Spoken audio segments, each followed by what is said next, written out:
mendengar suara Tuhan, iblis, sama suara hati kita tuh lihat di Ibrani 4 ayat 12.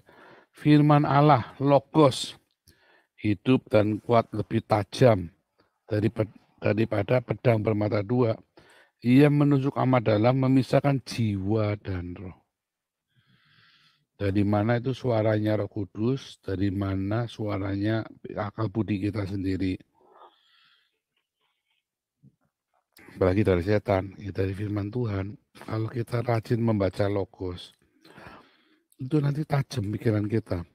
Kalau kita tiap hari bacanya novel picisan, ya tiap-tiap apa kita pikirnya itu intrik politik, tiap hari nontonnya drama Korea, ya begitu. Kalau tiap hari kita baca firman Tuhan, maka yang akan keluar itu memori yang terdekat, ya kan? Yang bereaksi yang paling cepat kita panggil memorinya kan adalah memori yang paling dekat. Apa tiap hari isinya kita firman Tuhan, drama Korea, atau apa? Nah itu yang paling dekat, itu yang memori yang kita panggil, cepat kita recall. Makanya firman Tuhan itu akan cepat. Nah waktu kita mendengar sesuatu, dengar beneran nggak sih? Apa sih kita mendengar suara Tuhan itu apa sih sebenarnya? Rema. Tiba-tiba logos itu jadi rema. Remanya itu dalam bentuk pemahaman, pengertian. Kayak tuntunan, kayak dituntun. Dulu pernah kita bahas itu ya. Saya mau masuk. Ya waktu itu saya sudah tinggalkan Tuhan, saya mau pergi ke Klaten. Ya kan saya kudu menang masalah ini. Tiba-tiba di depan telaga itu saya mau nyelam itu kan. Tiba-tiba suara nyaring belakang sampai audible sampai saya nengok begitu ya. Kalau kamu masuk baptisannya kamu nanti nggak berkuasa lagi. Saya kaget. Iya juga, terus saya langsung balik, ketakutan saya langsung balik. Saya ngebut mobil itu ya. Nah itu audible. Saya pernah waktu SMA, saya mau memutuskan mau kuliah teologi dibayari sama gereja. Semua all in. Atau saya kuliah di Satya Wacana. Masuk ke itu ya, teknologi pertanian. Kemudian tiba-tiba saya nggak kepikir masuk itu ya, tiba-tiba agriculture, agroteknologi dibilang begitu. Saya dengar suara Tuhan, agroteknologi. Peras sekali, saya sampai tengok, loh saya ini mau masuk teologi karena saya sudah cita-cita mau jadi pendeta. Agroteknologi. Simple. Ternyata saya mengerti. Waktu itu saya nggak ngerti kenapa saya masuk ke sana. Karena logos itu apa ngajari saya. Logos itu jadi rema. Suatu ketika saya akan pergi, ya masuk untuk jadi orang-orang misi. Nah saya kudu menguasai itu. Dan memang gara-gara itu saya bisa masuk. Waktu saya di Sumatera itu saya bisa masuk ya ke perkebunan. Dan memang saya gajinya gede. Itu menyembuhkan saya dari semua kepahitan karena kemiskinan. Karena tiba-tiba saya punya penghasilan yang luar biasa. Buat saya, ukuran saya ya. Bayangin dari orang nggak jelas, tiba-tiba saya punya penghasilan, saya punya, itu gara-gara saya kerja di perkebunan itu. Sama yang elektro, sama yang sekolah di Harvard gajinya nggak kalah saya. Wah, bisa begitu? Iya bisa, karena itulah tadi dituntun sama Tuhan oleh Rema. Karena saya punya logosnya banyak. Logos di recall jadi Rema. Rema itu serangkaian logika Rema itu jadilah satu kata yang akan membuat kita menghindari kita dari sial. Karena itu rangkaian logika. Seperti itu kerjanya. Nah, sehingga kita terhindar dari suara-suara setan. Suara-suara yang jahat. Kita ngerti kenapa ngeceknya dari Rema. Masa aku disuruh sana coba gini, telikung dia, ini dia, tinggalkan di suamimu. Wah, itu nggak mungkin dari Tuhan. Firman Tuhan sudah berkata, jangan cerai. Tapi ini ada di Bandung, ya, suami istri ribut, terus si perempuan ini curhat sama sahabatnya. Lalu Tuhan berkata, kamu suruh cerai. Cerai dia, 30 kemudian, yang konseling ini malah kawin sama suaminya dia, kurang ajar kan?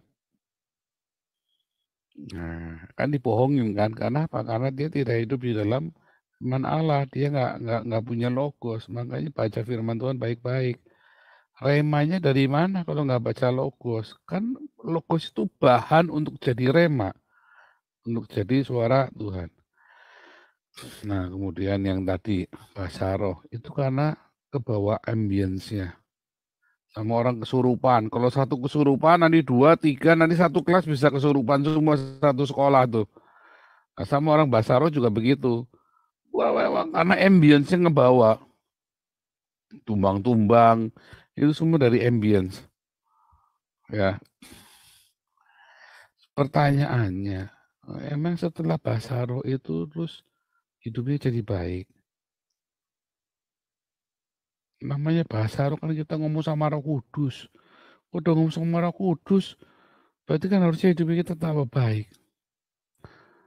Saya tunjukkan kepada Anda banyak orang-orang yang tidak berbahasa roh, tapi hidupnya jauh lebih saleh dan mulia. Dan hidupnya lebih berbuah nyata daripada orang yang berbahasa roh. Itulah masalahnya. Artinya bahasa rohnya di gereja itu banyak kan salah.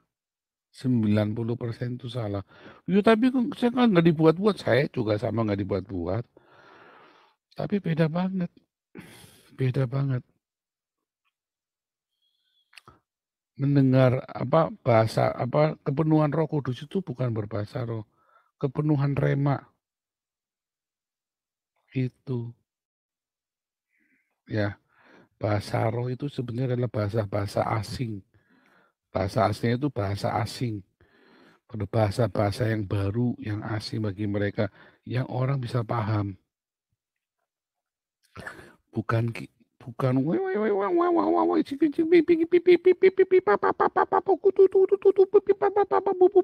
bukannya begitu. Ya, saya aja bisa tuh tadi kan. Sikarapa sikalama sandara batapa pikara batapa sete pere pere pukutu ya baba. Asaro kan? Bukan. Bisa asal ngomong aja tadi saya. Ya kan? Harus ada yang menjelaskan, harus ada yang menafsirkan bahasa roh itu. Kalau enggak jangan. Pendetanya itu sudah salah, sudah melanggar firman Tuhan. Firman Tuhan berkata, jangan berbahasa roh di muka umum. Ya jangan nurut. Kecuali ada yang menafsirkan, katanya Paulus. Makanya mintalah karunia menafsirkan bahasa roh. Masalahnya banyak yang dibuat-buat dari buahnya. Kita tahu pengajarannya. Intinya begitu. Gitu ya Pak Cismat ya. Oke Pak Cismat. Iya, makasih Pastor. Jadi hati-hati. Jangan latah ya. Jangan latah. Iya. Pokoknya kalau Dan gereja itu tidak mengajarkan diakonia dan marturia, bahasa rohnya itu palsu. Ini kan jangan ikut-ikut gereja itu lagi. Pokoknya jangan pernah pergi ke gereja yang tidak mengajarkan diakonia dengan militan.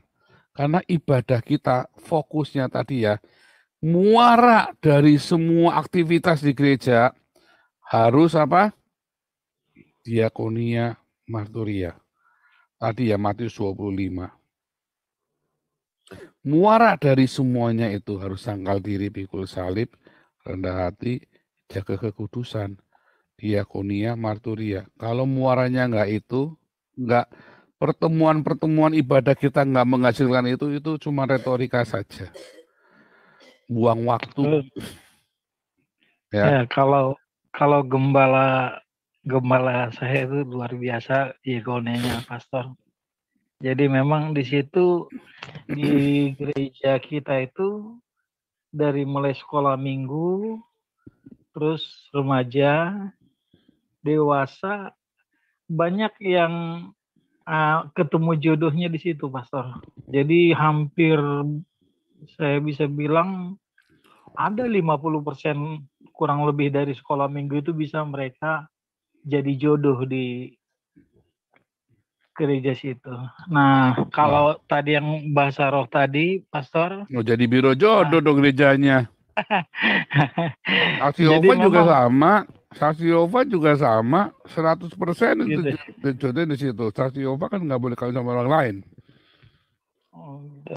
Ini bukan biro jodoh, cuman memang Jadi nggak bisa patokan yang terus 50% ya, semua itu jangan patokan itu gereja itu benar. ya, Jangan, gitu ya. jangan. Ya karena justru mungkin dilarang sama pendetanya terus buru-buru jodohin. Wah itu bahaya sekali malah. Kalau saya malah takut itu. Kenapa dia kumpulin sama itu lagi? Berarti dia kan nggak kemana-mana kan?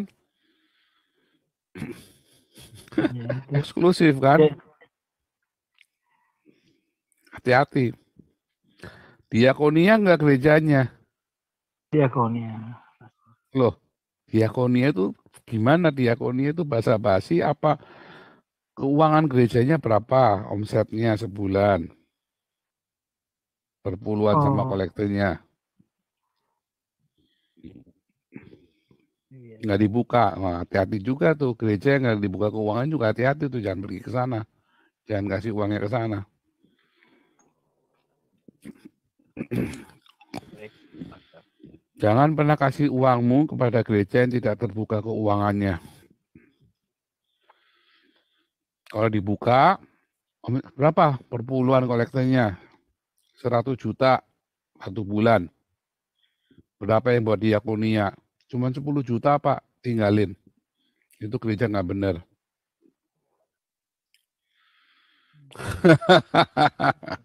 Ya, itu basa-basi doang diakonianya kalau cuman 10 juta.